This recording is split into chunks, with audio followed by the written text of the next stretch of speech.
Hello, everyone. I'm just getting set up. I'm going to do some live streaming here. I just want to make sure that this is sharing on my little community here. So let me see if I can get it to work. Uh,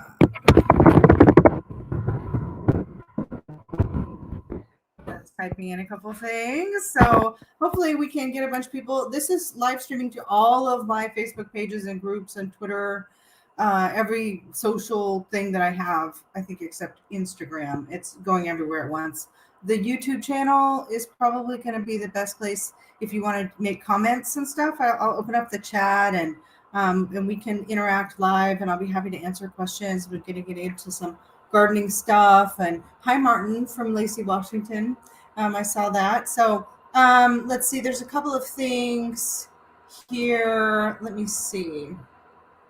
I'm going to show this URL, melanapp.com/Facebook. If you're looking at this from a Facebook group, then you're going to want to go to that URL and like accept the permission. Commenting.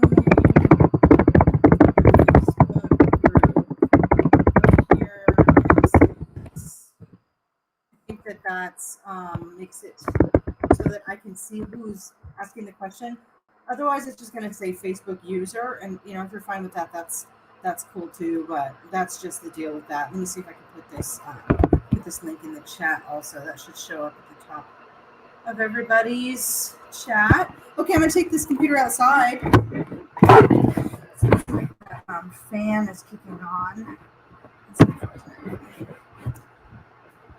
I'm going to go outside, see if we can keep this live stream. No, you stay. Good boy. Stream going. Please let me know if the picture is bad or if you can hear me as we're getting set up. If we're having any technical issues, I'd like to take care of those pretty quickly. I think I can put this thing on and maybe the sound will be better.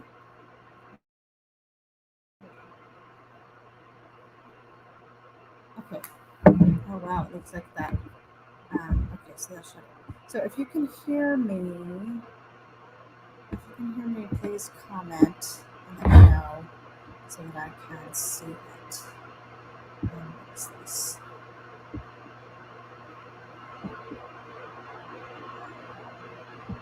Yeah, for some reason, so it's telling me that I can only see the chat if you're not in a Facebook group. So if you're watching this from a Facebook group, then go to, let's see, I'm going to change this. Just getting set up, and then we're going to go into this. I wanted to talk about some stuff because, social media is changing fast. And it's kind of becoming less and less worth it for content creators to use it, because what's happening is that nobody's even seeing our stuff anyway. So let's see, I'm going to update this here. If you go and watch this from my YouTube channel, then you're going to be able to chat. You're going to be able to interact in the chat much more effectively. And I want you to interact in the chat so that we can answer questions and stuff. So I'm adding this. Forget about that top thing. If you're commenting from a Facebook group, for some reason that doesn't seem to be working. So I'm new at live streaming and getting set up. So thanks everyone for being here. I'm going to move a little bit closer. Please comment if you can hear me or if you can't hear me. Oh, okay. Martin can hear me. I'm located in southern Spain. Seymour is asking. It's sort of dusk. It's like golden hour right now. There's a really cool spot for the computer right here. Lighting's a little bit weird. So this is my little food forest. It's a 1/4 acre. There's 30 fruit trees. We're just renting here. We just moved here about 5 years ago and found this house to rent. And I'm happy to answer questions about that. We do a lot of permaculture style techniques and just composting and organic gardening. And we fail a lot as well and learn from that. That's been really interesting. And one of the things I wanted to talk about today is how much climate change is affecting our decisions in the garden. Times is changing, and especially in terms of pollination. and insect presence. There's a lot less of them, I'm noticing, and that is problematic in a lot of ways. And we're to the point where we have to hand pollinate our squash if we want squash at all. Like everything in the squash family, if we don't hand pollinate, we basically don't get any. And that's odd, right? Because we're used to, I'm from Oregon, and where you have like a lot of more zucchinis than you know what to do with, And since I've moved here, other people do have zucchinis. It depends on your location, but I'm kind of down in this little bowl. We're in a really beautiful natural area, but they're just pollinators just don't find us, and there just aren't as many of them, even though we grow tons of flowers and stuff. We do all the right things, but we basically just have to hand pollinate. And that's kind of been the reality that I've been looking at and thinking about with climate change. It's one of the things, I've also noticed that fertility doesn't seem to, the soil here is more well drained than what I'm used to in the Northwest, but in general, because it's drier and it's hotter and there are less like microorganisms in the soil, it seems like it's kind of harder to hold the fertility in now. It's harder to build soil. It takes longer. And there's just like these different things. And so, we've got these big ideas, like we're permaculture people and we know how to survive through the apocalypse, right? But that's supposedly, like, that's the rhetoric, right? But we've got all these big ideas, but, when we put these tools into play, a lot of times they don't work that well, or they're not enough. And this is a conversation that we need to start having if we are not just, rearranging chairs on the Titanic with our permaculture studies. So this is a conversation I really want to have. And I really want our community. So if you're watching this, you're on one of my social media channels, and I created a bunch of them about 10 years ago. And I've been just sort of trying to keep up with them like all these years, and have had different levels of, we had everything was public for a very long time. And my dog is crying. And then Facebook changed the way public groups work. And so then, hold on, I'm going to turn this off. Oh my God, the dog is being so funny. I'm going to let him out. We'll be right back.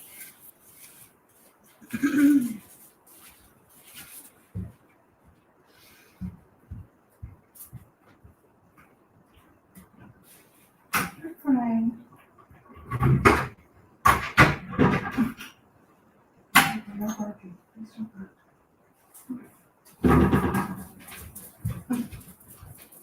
Give him about 1 minute so I start barking. Okay, here I am. I had the mic on all the time. Okay, hello. Hi, it's me, Heather Jo Flores, and if you're watching this, I am either the admin or the creator or the moderator or the person who does the content for the group or Facebook page or Twitter account that you're watching.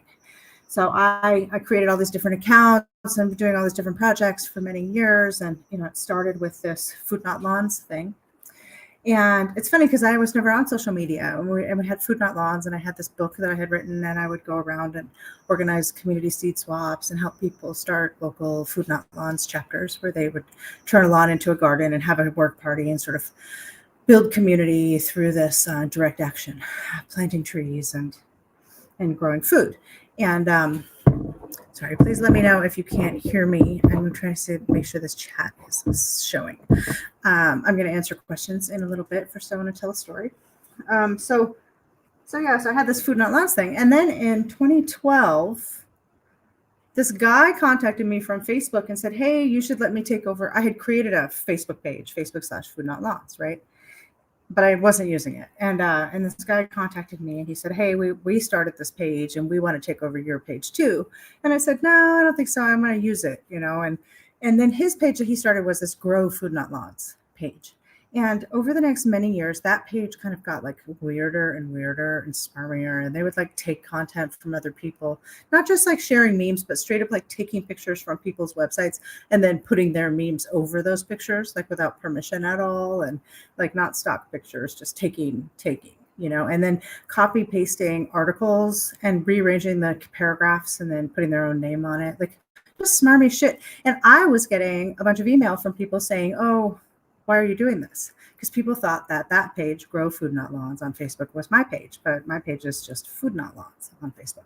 So anyway, fast forward to 10 years later, they grow and grow and grow and grow. It's 2022. They have millions of subscribers or followers on this page.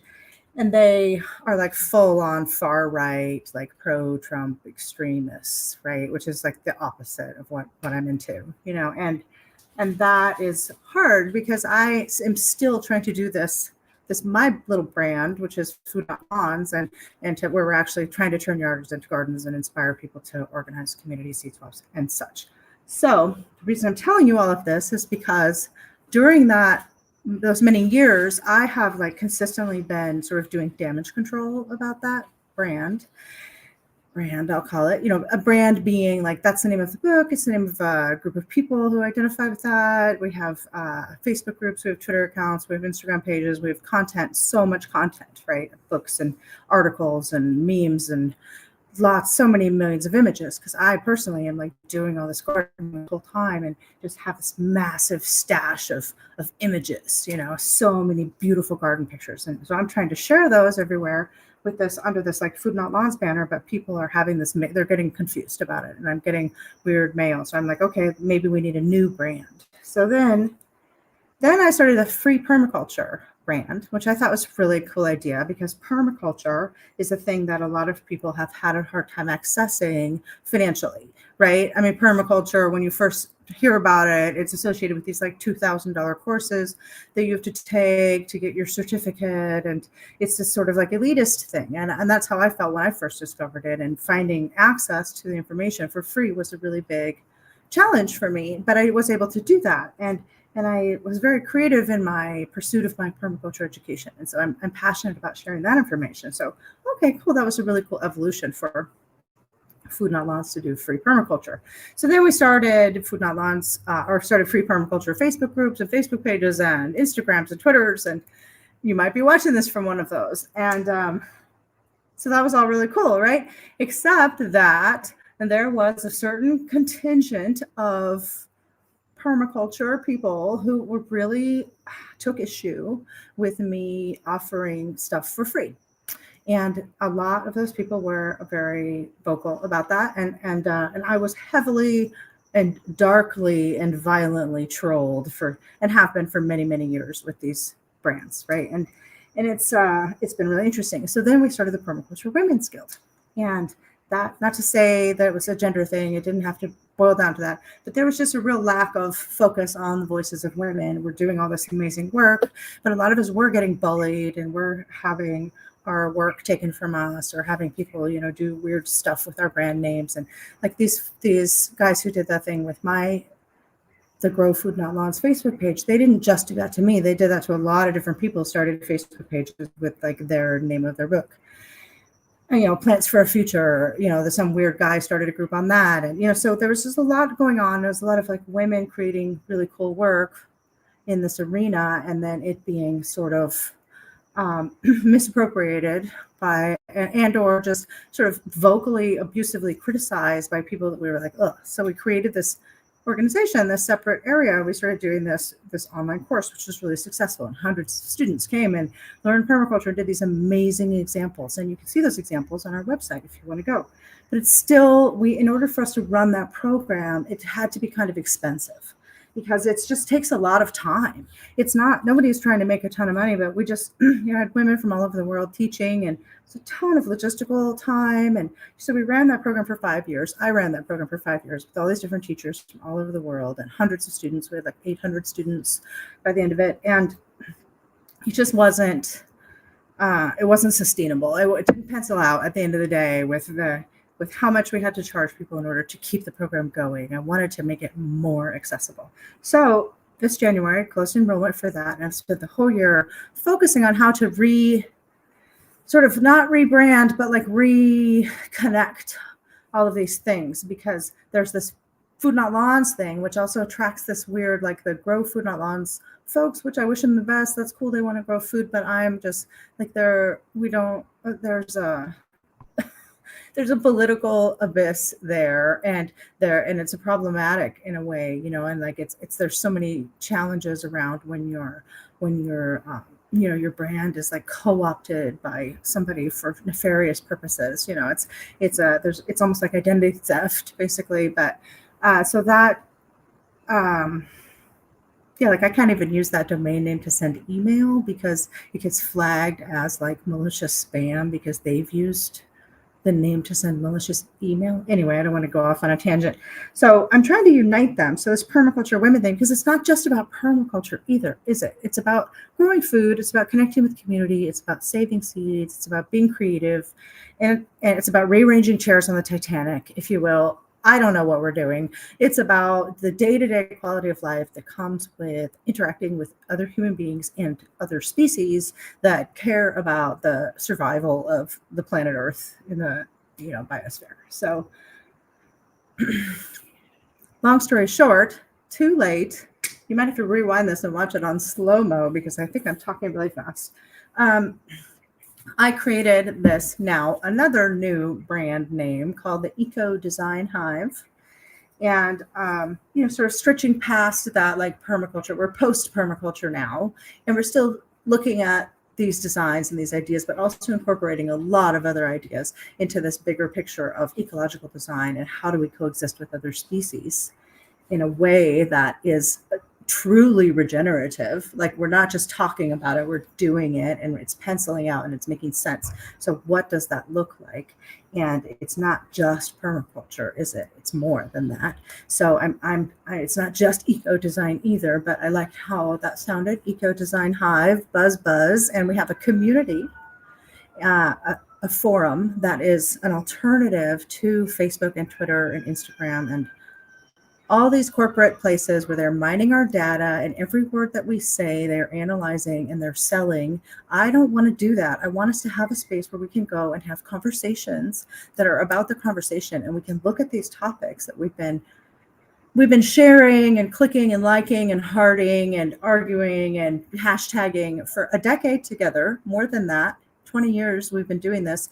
And what's changing? Can we go deeper? Can we actually create a forum where we go every day like we do to this social media, and instead of swipe, I don't care about any of this, I'm so jaded, I'm so outraged, I don't know what to do, I'm doing everything I can. Instead of that, can we connect in a more human and authentic way so that we can actually know each other and actually be moving forward in a cohesive way rather than this like toxic, busy, noisy place that is social media and right now, so can we create an ad-free? So I've created this space, the ecodesignhive.com, and we have, let's connect to the free online permaculture classes. Those are on that domain now too, in the communities, and it's totally free.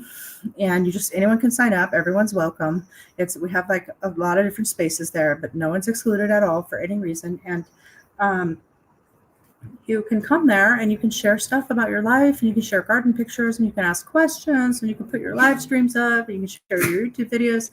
And let's bring all of our content there and put it in a way that people can find it and see it, instead of, now we're getting to the meat of why I wanted to come on here today.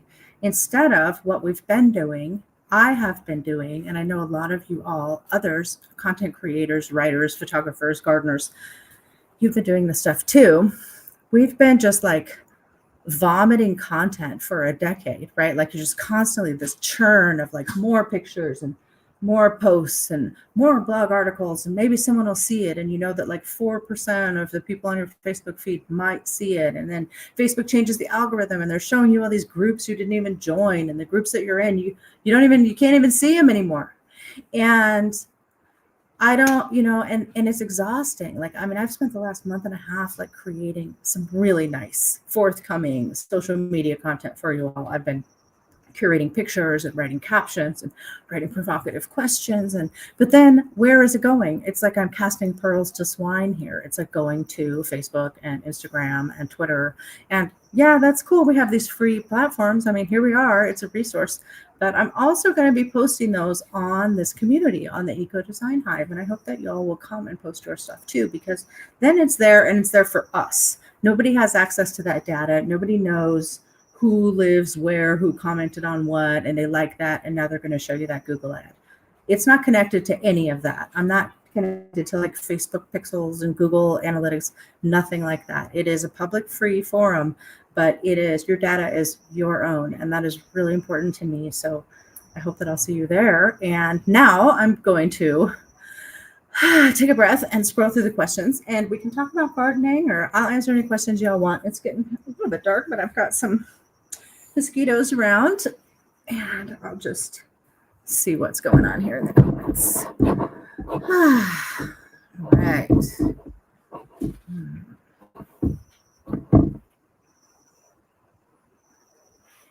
Spring planting. Seymour, are you in? Oh, you're in Toronto, preparing beds for spring planting. So when you're up north like that, I have a question. Do you prepare the beds and then you like mulch over them and they go to sleep for the winter? Are you planting like a cover crop into that? I tend to live in places where we're just preparing them for the next planting. Like the beds really don't get a rest. They might get a cover crop or they might get a mulch, but it doesn't really last very long. It's not like we would prepare it and then wait a whole season. So I'm curious with how that works in northern places like Toronto. Hello from East Texas. Amy. Soil here is mostly clay. Oh, interesting. This is cool. I love this question. Our soil here is mostly clay. The garden beds haven't been planted for several years. What needs to be added to the soil to make the soil fertile for planting in the spring? So clay soil is really fertile. So that's the good news. There's a lot of nutrients kind of locked in. And what you need to do is open up the structure. So the best way to do that is to plant like deep-rooted cover crops, something like ryegrass, or a combination of like ryegrass and vetch as a cover crop is going to be a nice way to kind of break up that clay a little bit.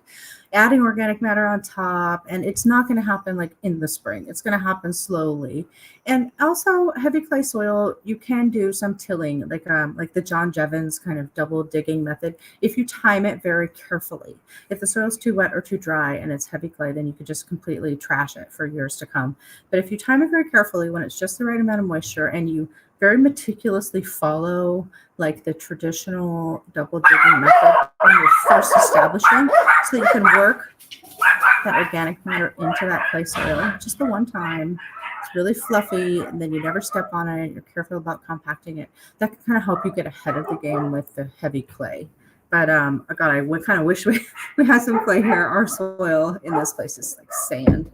I'm gonna take a break and get these dogs. Be right back. Okay, guys.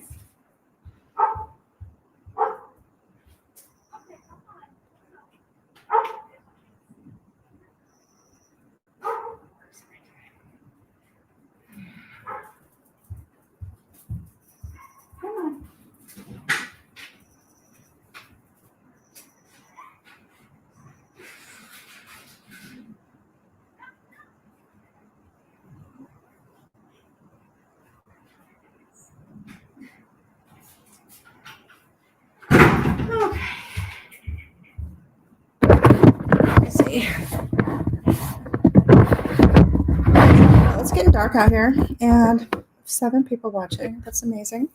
I love you. And I'm going to leave this floating on all the channels. You might have seen that I recently, just to wrap it up here, I recently deleted almost all of the content that I have on social media all over the internet, whether it was on the Permaculture Women's Guild page or Free Permaculture, Food Not Lawns, Heather Jill Flores. I stopped using Facebook for personal use, like for my personal profile, almost a year ago. And then since then, I've been sort of slowly divesting and am continuing to do that and have deleted most of the content. And now I do have some scheduled content. I created some really beautiful images for y'all and got some cool quotes to share, just like inspiring stuff by some really cool people, and articles. We're going to be sharing stuff kind of sparingly on social media, but without that goal of like more followers, more content, more engagement. My only goal at this point with places like Facebook and Twitter and Instagram is to get you all to come and join our community and to bring your pearls over there instead of continuing to cast them to swine. Like you can come and be an influencer in our space and and we can co-create this sort of what social media could have been in this space. It's unlimited membership, and and if we at some point get so big that we have to find a new server, then we can do that. But right now I've set it up. We got enough in like donations from the Free Permaculture Project that I was able to establish this platform for us. So please come and join me there, and I really look forward to seeing you. And do check your email soon, because I'm going to be sending out a newsletter. Or if you're not on my email list, then go to heatherjoflores.com and sign up. And because I'm going to be sending out a newsletter really soon with some links to upcoming events, and we're doing this new free online permaculture design course is coming really soon. So talk to you later, y'all. Bye. Let's see.